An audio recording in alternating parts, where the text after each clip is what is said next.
கேரள மாநிலம் வயநாடு பகுதியில் கனமழையால் ஏற்பட்ட நிலச்சரிவில் சிக்கி உயிரிழந்தவர்களின் எண்ணிக்கை 125ஆக உயர்ந்துள்ளது. கேரளாவில் தென்மேற்கு பருவமழை தீவிரமடைந்துள்ளது. வயநாட்டில் நேற்று முதல் கனமழை பெய்து வரும் நிலையில் இன்று அதிகாலை முண்டகை பகுதியில் நிலச்சரிவு ஏற்பட்டது. மேப்பாடி, முண்டகை, சூரல்மலை உள்ளிட்ட பல பகுதிகள் துண்டிக்கப்பட்டன. சூரல்மலை முண்டகை சாலை வெள்ளத்தில் அடித்துச் செல்லப்பட்டது. நிலச்சரிவில் சூரல்மலா பாலம் அடித்துச் செல்லப்பட்டது. 3 இடங்களில் ஏற்பட்டுள்ள நிலச்சரிவில் 700க்கும் மேற்பட்டோர் சிக்கியுள்ளதாக தகவல் வெளியாகியுள்ளது. நிலச்சரிவில் சிக்கி உயிரிழந்தவர்களின் எண்ணிக்கை 125ஆக உயர்ந்துள்ளது. வெள்ளத்தில் ஏராளமான வாகனங்கள் அடித்துச் செல்லப்பட்டன. வீடுகளுக்குள் தண்ணீரும் சேரும் புகுந்தன. இந்த நிலையில் மீட்பு பணிகள் தீவிரமாக நடைபெற்று வருகின்றன.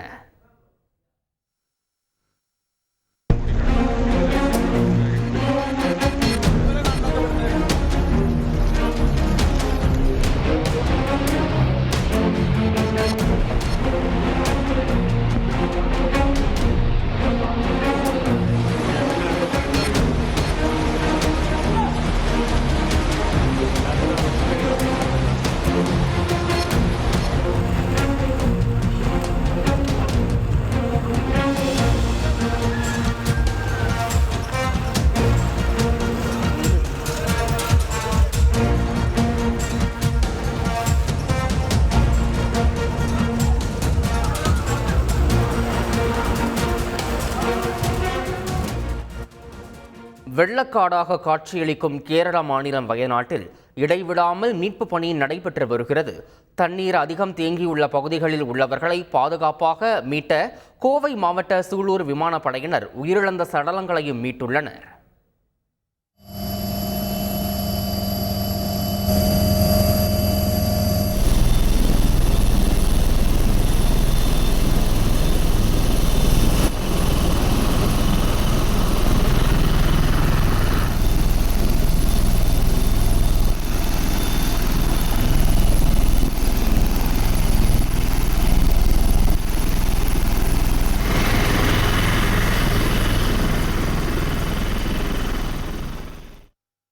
வயநாட்டில் நிலச்சரிவில் சிக்கி உயிரிழந்தவர்களில் 48 பேரின் உடல்கள் 20 கிலோமீட்டர் தொலைவில் பொதுமக்களால் மீட்கப்பட்டுள்ளது.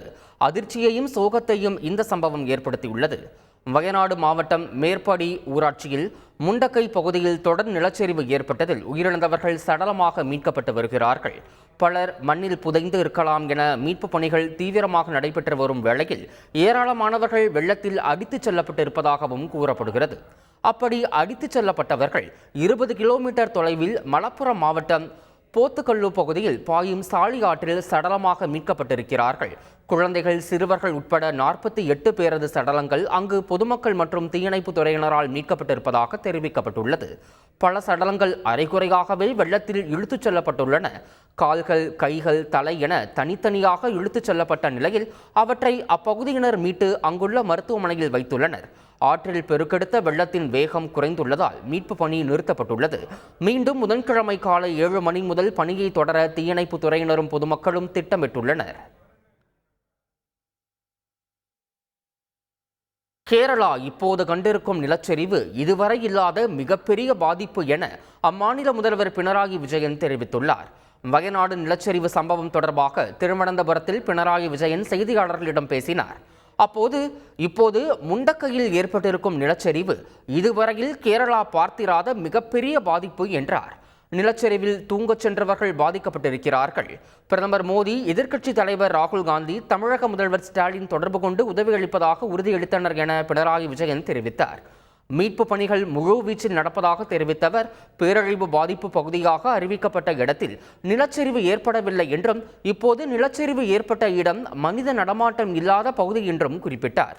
பாதிக்கப்பட்ட பகுதிக்கு தேவையில்லாமல் மக்கள் செல்வதை தவிர்க்க வேண்டும் எனவும் வரும் 5 நாட்களுக்கு மழை பெய்ய வாய்ப்புள்ளதால் பொதுமக்கள் முன்னெச்சரிக்கையுடன் இருக்கவும் கேட்டுக்கொண்டார்.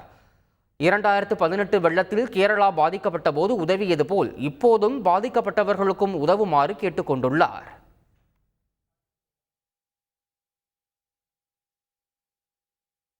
கேரளாவில் மழை நிலச்சரிவால் பாதிக்கப்பட்ட பகுதிகளில் நிவாரணப் பணிகளுக்கென 5 கோடி ரூபாய் வழங்க முதலமைச்சர் ஸ்டாலின் உத்தரவிட்டுள்ளார். கேரள முதலமைச்சர் பினராயி விஜயனை தமிழ்நாடு முதலமைச்சர் மு.க.ஸ்டாலின் தொலைபேசி வாயிலாக தொடர்பு கொண்டு பேசினார். இந்த இயற்கை பேரிடரினால் ஏற்பட்டுள்ள உயிரிழப்புகளுக்கு தனது வருத்தத்தையும் ஆழ்ந்த இரங்கலையும் தெரிவித்துக் கொண்ட முதலமைச்சர் தமிழ்நாடு அரசின் சார்பில் தேவையான அனைத்து உதவிகளையும் செய்து தருவதாகவும் உறுதியளித்துள்ளார். பாதிக்கப்பட்டுள்ள பகுதிகளில் மீட்பு மற்றும் நிவாரண பணிகளை மேற்கொள்வதில் கேரள அரசுக்கு துணையாக பணியாற்ற தமிழ்நாட்டில் இருந்து 2 மூத்த IAS அதிகாரிகளான கீசு சமீரன் மற்றும் ஜானி டாம் வர்கீஸ் ஆகியோர் தலைமையில் மீட்பு குழுவினரை உடனடியாக அனுப்பிட உத்தரவிட்டுள்ளார். மேலும் பாதிக்கப்பட்டுள்ள பகுதிகளில் நிவாரண பணிகளுக்கென கேரள அரசுக்கு தமிழ்நாடு அரசின் சார்பில் முதலமைச்சரின் பொது நிவாரண நிதியில் இருந்து 5 கோடி ரூபாயினை வழங்கிடவும் முதலமைச்சர் உத்தரவிட்டுள்ளார். தமிழ்நாட்டில் இருந்து அனுப்பப்பட உள்ள மீட்புக் குழுவில் தீயணைப்பு துறையில் இருந்து 20 தீயணைப்பு வீரர்கள், ஒரு இணை இயக்குனர் தலைமையிலும் 20 மாநில பேரிடர் மேலாண்மை மீட்புக் குழு வீரர்கள், ஒரு காவல் கண்காணிப்பாளர் தலைமையிலும் மருத்துவர்கள் மற்றும் செவிலியர் அடங்கிய ஒரு மருத்துவ குழுவினரும் கேரள அரசுடன் மீட்பு மற்றும் மருத்துவ சிகிச்சை பணிகளில் இணைந்து பணியாற்றுவார்கள் என தெரிவித்துள்ளார். இந்த குழுவை இன்றே கேரளாவிற்கு புறப்படவும் முதலமைச்சர் உத்தரவிட்டுள்ளார்.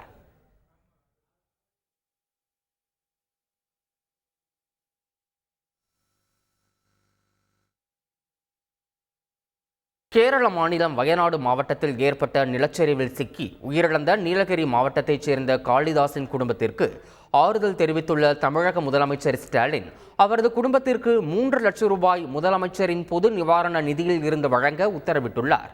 வயநாடு மாவட்டத்தில் உள்ள முண்டக்கை சூரல் மலைக்கு கட்டுமான பணிக்காக காளிதாஸ் சென்றிருந்தது குறிப்பிடத்தக்கது.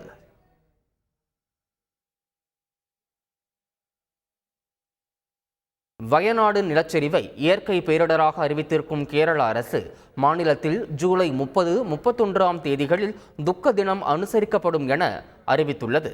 மாநிலத்தில் தேசிய கொடி அரை கம்பத்தில் பறக்கவிடப்படும் எனவும் அரசு நடத்தும் பொது விழாக்கள் மற்றும் கொண்டாட்ட நிகழ்ச்சிகளை ஒத்திவைக்க வேண்டும் எனவும் மாநில அரசு கேட்டுக்கொண்டுள்ளது.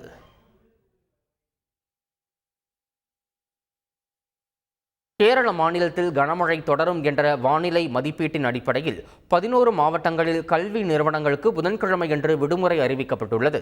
வயநாடு, இடுக்கி, பாலக்காடு, காசர்கோடு, கண்ணூர், மலப்புரம், திருச்சூர், பத்தனம்திட்டா, எர்ணாகுளம், கோழிக்கோடு, ஆலப்புழா மாவட்டங்களிலும் விடுமுறை அறிவிக்கப்பட்டுள்ளது. அதன்படி அங்கன்வாடிகள், தொழில்முறை கல்லூரிகள், தனியார் கல்வி நிலையங்கள் உள்ளிட்ட அனைத்து கல்வி நிறுவனங்களும் மூடப்படும் என அந்தந்த ஆட்சியர்கள் தெரிவித்துள்ளனர். முன்னதாக திட்டமிடப்பட்ட பொதுத் தேர்வுகள் மற்றும் பல்கலைக்கழக தேர்வுகளில் எந்த மாற்றமும் இருக்காது என்றும் அறிவிக்கப்பட்டுள்ளது.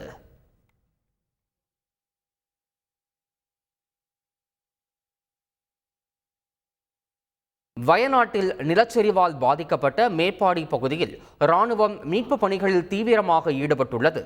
வயநாடு நிலச்சரிவு மீட்பு பணிக்காக இராணுவம் 330 அடி உயர தற்காலிக பாலம் அமைக்கவிருக்கிறது.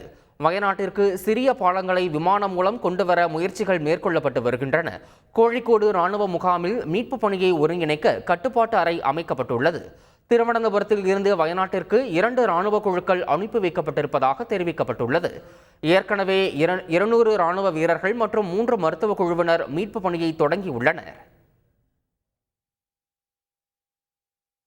கேரளாவின் வயநாட்டில் ஏற்பட்டுள்ள நிலச்சரிவு குறித்து தென்மண்டல தேசிய பசுமை தீர்ப்பாயம் தாமாக முன்வந்து விசாரிக்க முடிவு செய்துள்ளது. நீதித்துறை உறுப்பினர் புஷ்பா சத்யநாராயணா, நிபுணத்துவ உறுப்பினர் சத்யகோபால் கொண்ட அமர்வு இன்றைய வழக்குகளை விசாரித்த போது வயநாட்டில் நடந்த நிலச்சரிவு சம்பவம் தொடர்பாக தனது கவலையை தெரிவித்தது. மேலும் இது தொடர்பாக ஜூமாட்டோ வழக்கு பதிவு செய்து விரைவில் பட்டியலிட பதிவாளருக்கு உத்தரவிட்டுள்ளது. நிலச்சரிவு ஏற்பட்ட பகுதிகளில் உள்ள சுரங்கம், குவாரிகள், சாலைகள், கட்டுமான திட்டங்கள் குறித்த விவரங்களை தயார் செய்யுமாறும் கேரள அரசு வழக்கறிஞரை தீர்ப்பாயம் வலியுறுத்தியுள்ளது. செய்திகளை உடனுக்குடன் தெரிந்து கொள்ள உடனே சப்ஸ்கிரைப் பண்ணுங்க.